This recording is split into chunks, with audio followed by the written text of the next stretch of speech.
Assalamualaikum warahmatullahi wabarakatuh. Kami dari kelompok 4 akan mempresentasikan dampak positif dan negatif dari iptek.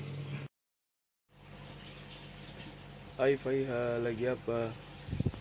Hai Aziz, aku lagi nonton berita di TV mengenai kemajuan iptek yang membuat robot. Oh, kamu sendiri sudah tahu belum arti dari iptek itu sendiri? Wah, apa ya? Aku belum tahu. Ya, pengertian iptek itu adalah singkatan dari ilmu pengetahuan dan teknologi iptek.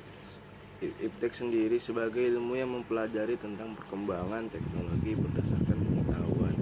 Ilmu pengetahuan didefinisikan sebagai proses mengamati, mengide, identifikasi, eksperimen, deskripsi, penyelidikan, dan penjelasan teoritis tentang fenomena alam tersebut. Sedangkan teknologi ialah kumpulan teknik dan proses yang digunakan dalam produksi barang atau jasa, serta pencapaian tujuan seperti penyelidikan ilmiah. Oh alah, begitu Ziz. Terima kasih info barunya. Aku baru tahu arti dari iptek. Iya, sama-sama. Hai Aziz, Faiha, kalian lagi ngomongin apa? Hai Hisham, aku sama Aziz lagi ngomongin pengertian dari iptek. By the way, kalian pada tahu nggak nih dampak dari kemajuan iptek bagi masyarakat berbangsa dan bernegara?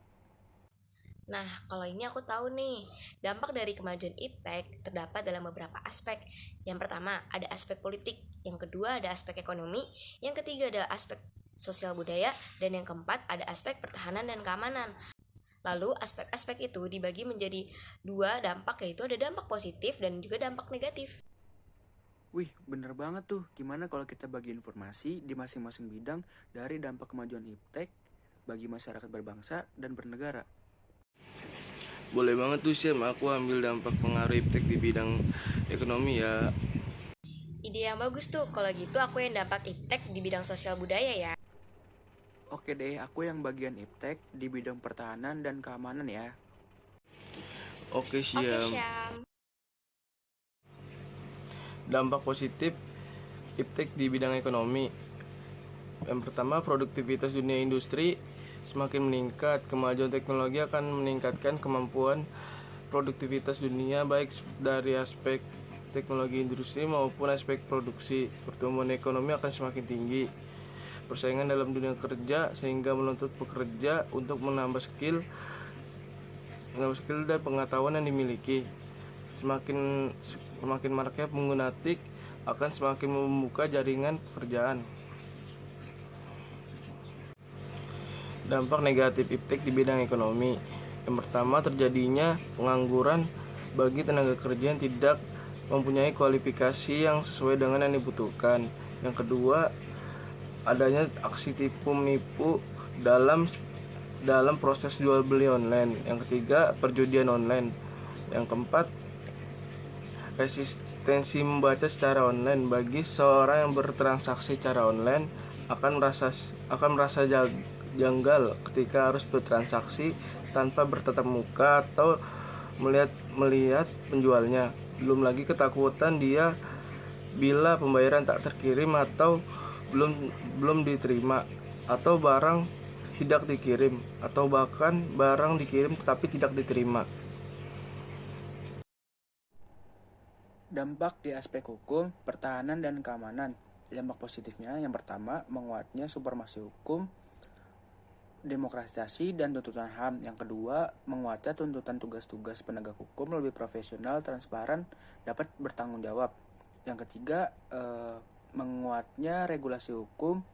Yang keempat, menguatnya supremasi sipil. Berikutnya dampak negatifnya.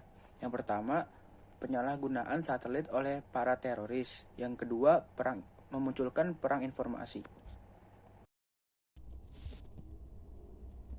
Selanjutnya ada pengaruh positif dan negatif iptek dalam bidang sosial budaya. Yang pertama ada dampak positif.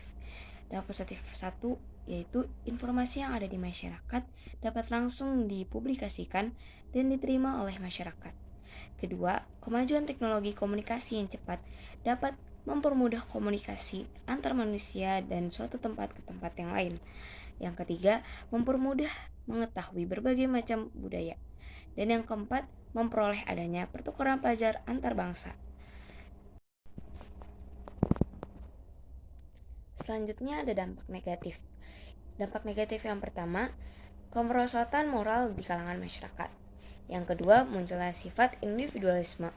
Yang ketiga, dengan pesatnya teknologi membuat peluang masuknya kekerasan, pornografi, dan berita hoax. Yang keempat, mudah terpengaruh oleh hal yang berbau barat. Dan yang terakhir atau yang kelima, mempercepat perubahan pola kehidupan bangsa. Berikut ini adalah peta konsep dari kelompok kami. Nah, seperti yang udah kita bahas tadi mengenai dampak atau pengaruh iptek dalam berbagai bidang, tapi kalian tahu nggak sih sikap apa aja yang harus dikembangkan dalam menghadapi kemajuan iptek? Tahu dong, nih aku sebutin beberapa ya.